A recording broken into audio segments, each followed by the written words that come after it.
Hey everyone, this is Sunlock24, and today we're going to be talking about the Cyber Angels and how to counter them. Now, let me go ahead and show you just an example, and this isn't a version that you need to run. It's just, like I said, an example of what people are running. And there's several variations of the deck. Of course, if you missed the deck from yesterday, go ahead and check it out. So this is a variation that people are playing. You can go ahead and run 3. I think I like running 3 of Machine Angel Absolute Rituals, and that's because you can do. You always start out with one of them. I was running 3 Sonic Birds. I still and one of the versions that I run, I do run 3 Sonic Birds. I dropped it down to 1 because I'm running 4 Machine Angel Absolute Rituals. And overall, I mean, you can play it however it is that you want to play it. I think for me, I do like to run the 3 Sonic Birds and the 3 Absolute Rituals. And so far, I haven't lost a single game. Again, this is just one of the versions that you can run. Let's go ahead and talk about how to actually counter the deck. So, for that, there's actually several cards that you can use. Some of them are more effective than others, but let's go ahead and talk about it. So, first of all, we have Horus, the Black Flame Dragon, level 8. Now, one of the things about this card is, and if you don't know what it does, it negates all spell cards that your opponent activates, and you do get to choose which spell cards you negate. You don't have to negate all of them. You get the choice of to negate, but I don't know why you wouldn't negate any of them. If I could, I would negate every single thing. But anyways, the thing with Horus the Black Flame Dragon level 8 is that if you can't get it in within the first or second turn, most of the time you're gonna be done for. One of the things that the Cyber Angel deck does have is extreme consistency.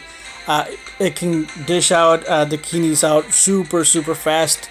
By turn 2, you should be able to ritual summon one of them, and most of the time, it uses one of the other rituals where you can go ahead and get buff Dakini up to 37, and after that, the Flame Dragon level 8. It's just going to be obsolete because you're not going to be able to do anything. You do want to go ahead, if you're playing Horus, not that you can choose, but the optimal thing to do is to go first and summon him as soon as possible. And basically, once you summon him, you basically win the game. There's really nothing else that they can do. Horus, this level 8 Horus just completely shuts down the deck. After that, they're done if you can get it in the first turn. Or if the second turn, if they haven't ritual summon, it's basically a complete lockdown for them. The next thing is a Dark Paladin. Now, Dark Paladin is basically the same thing with Horus.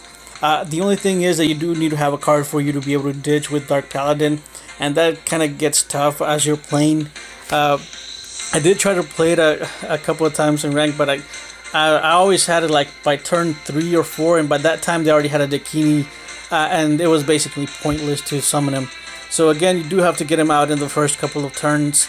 Maybe run some sort of a Turbo Fusion deck with Gates and Planet Pathfinder or something of the like. Maybe with Jade and Skill to Fusion Summon. But anyways, you do have to have him super early, otherwise it really doesn't do anything. The next thing is Sphere Karibo. Sphere Karibo, what basically does is it just switches the key to defense mode to where it saves you for a turn, and you have it's not like an actual counter. It's more of a kind of to slow down the deck. The next, Enemy Controller, and I see a lot of debate with Enemy Controller because it does work, but you do have to tribute one of your monsters. Now, once you tribute your monster, you take control of the Dakini, and then you just select the Dakini, and she just gets sent to the graveyard. And that's basically how you counter it. However, with my experience with the deck, most of the time the player that's playing Cyber Angels can just go ahead and drop another Dakini with Absolute Ritual. So it is kind of I don't know. I think if you have it. If it's late in the game, it's not really going to do much because they are going to be able to go ahead and ritual summon again. But if it's earlier in the game and they've wasted 3 cards to get the Dakini, it is going to be a blow to them. So it is going to slow them down, and they're only going to have a Senju or a Sonic Bird, or maybe even a Cyber Petite Angel. So they're not going to be able to do much. And if you can follow up with a lot of damage, they do get placed in a tough spot. to where they can't really come back. The next thing, actually, I forgot to add it, but let me go ahead and search it out.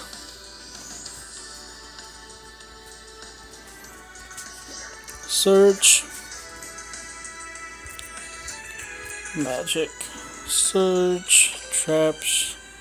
Alright, no, and yes. Alright, so the next card is a well, we'll talk about it when we get there. The next thing, Array of Revealing Light, and this is the same thing with the Sphere Karibo, where it just kind of stalls the opponent out a little bit, but every now and then just having an extra turn helps, and having that extra turn can actually win you the game. So Array of Revealing Light, declare one type of monster. Any monster of that declared type cannot declare an attack during the turn it is normal summon, flip summon, or special summon. So again, you're kind of stalling for another turn. Next, Leeching the Light, and this is actually a really decent card. I was looking for, and I actually went through my entire library, seeing what we can use to go ahead and counter the Cyber Angels, and this is a card that I found out just looking for cards. And what it does is select one face-up light monster your opponent controls.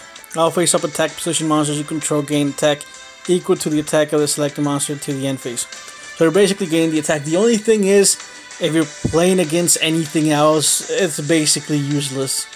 So I don't know how relevant this card could be. There is a lot of Cyber Angels out there, so it could be helpful, but again, it is a very specific card, and it is kind of aimed towards light monsters. So if you're not playing against a lot of Cyber Angels, don't put this card in your deck, because it's not going to be as good. Alright, the next card is Floodgate Trap Hole, and this card's it's somewhat good. It does slow the opponent down again, and I think you should be playing, if you have 3 of them, play 3 of them. That's I only have 2, and I think I'm playing it in every single deck that I'm building. And it's so annoying when your Dakini gets Floodgated Trap Hole. It goes face down, and you basically can't do anything with it. You're still gonna lose your monster, but that Dakini won't be able to attack. They can go ahead and drop another ritual, so there's that, and they can just go ahead and activate an absolute ritual, and that's it. There's really not that much that you can do after that. The next thing is Divine Wrath. Now, Divine Wrath completely shuts down the deck. It will cost you 1 card in hand. The only thing that Divine Wrath, kind of the drawback to it, is that it's an ultra rare, and unless you've been playing for a really long time, or you've actually bought packs, you will have 3. Otherwise, it's gonna be kind of hard to get a copy of it. So with Divine Wrath, what it does is it negates the effect of Dakini sending your monster to the graveyard. So it destroys itself. You do have to pay that 1 card, and it does work really well. And especially if it's like in the first couple of turns, it's basically puts your opponent in a position to where they really can't come back if you can apply pressure to them. So Divine Wrath is really good. The next one is Magic Drain, and Magic Drain, again, if you have it in the first couple of hands, it's really good, because most of the time they'll only have one of the ritual spells and they won't have anything else, so it does help a lot. And if you can go ahead and get it to where you can go ahead and negate one of the ritual spells, and even if they do waste that second one, it's still a good thing, because you are kind of getting rid of their resources. But the bad thing is that the Dakini can just go ahead and get it back. But if they don't have anything else, I mean, it's good. The next one is, and I'm gonna jump to, where's the other one? Oh, I accidentally took it out. But anyways, Magic Jammer is a little bit better, but again, it is an ultra rare. Again, just like the Divine Wrath, and Magic Drain was an ultra rare as well. And Magic Jammer, what it allows you to do is it actually negates it without. It will cost you a card from your hand, but it does guarantee that they will not summon anything. So it is a little bit better than Magic Drain, and I think you should be seeing more of it here in the near future, because Cyber Angels are just everywhere, and Magic Jammer is a really good counter to it. Again, it's kind of hard to get if you don't have 3 copies of it. Run this next card. Ultimate Providence. I think Ultimate Providence is one of the better anti-Cyber Angel cards that's out there, because you can negate Dakini, you can negate the ritual spells, you can negate actually any trap. So basically, you do have the kind of like one of the drawbacks of the card is that you do have to have that same type of card that you are going to negate. But still, I think it is a little bit of a better option than everything else. It is a rare, so it's super easy to get, and I'm pretty sure most of you already have a couple copies of it in your collection. So do give it a try, and I do see a lot of Red Eyes, Blue Eyes, and Phoenixes taking this card in. When I was playing the Cyber Angels yesterday, I did see several people playing this card because it is a hard counter to Cyber Angels. The next one, Ritual Sealing, and this one's it's not going to protect your monster, but again, it will destroy the Dakini, and it will get rid of it. And if you can go ahead and get it out earlier in the game, it's going to be really, really good, and it's going to do a ton of damage to them. Right, and then the next one, Ritual Buster, and if you don't know what it does, is activate only when a ritual monster is ritual summoned. Your opponent cannot activate any spell or trap cards or use their effects until your next standby phase. So this is basically kind of like a stall card. It will help you survive one turn. You won't have to send your monster to the graveyard because the effect's not going to activate it. But there are several other little cards that you might want to try, but they're very specific. Overall, I think these are some of the better counters to it. If you do have, like if you're running like a specific dragon deck, or like a Red Eyes deck or a Blue Eyes deck, you can run Champion's Vigilance, but that again, it only works in that specific deck. Another thing is, if you can summon anything over 3,000, and if they don't have a Dakini out, they're really not going to be able to do much of anything. And if you can go ahead and negate one of the rituals, most of the time you'll win. But that's basically how you counter the deck. And let's go ahead and take a look at it. Like, I'm gonna say just for now. Go back.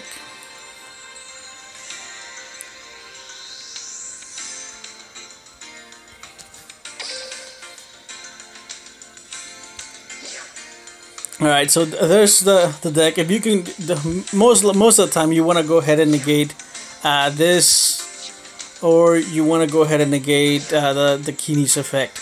And if you can do that, you'll be sitting really, really well. Another thing is, if you're playing Horus, a lot of people are now taking in the Floodgate Trap Wars, where they can just go ahead and put your Horus face down, and that Horus isn't really going to do anything. So again, you do need to have that Horus in the first couple of turns. I don't know, I'll try to see if I can build a faster Horus deck, but I mean, there's really not much that you can do about that.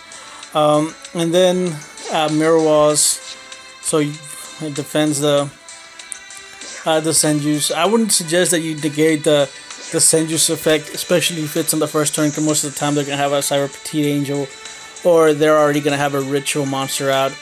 So most of the time when they summon the Senju in the first couple of turns is because they're going to go +1, and that's basically it. So overall, that's going to be it, I guess, for today. If you have any questions or comments, or if you have your own way of countering the Cyber Angels, go ahead and leave me a comment down below, so I can go ahead and take a look at it and maybe add it to this list.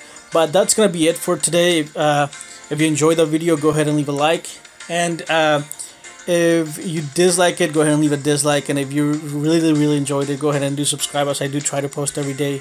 And do be on the lookout. Hopefully, I'm trying to figure out to do what to really do as a giveaway for the 1,000 subscriber thing. But I'll think of something before the end of the week, and we'll talk about that as the week progresses. But that's gonna be it for today. I'll see you guys next time.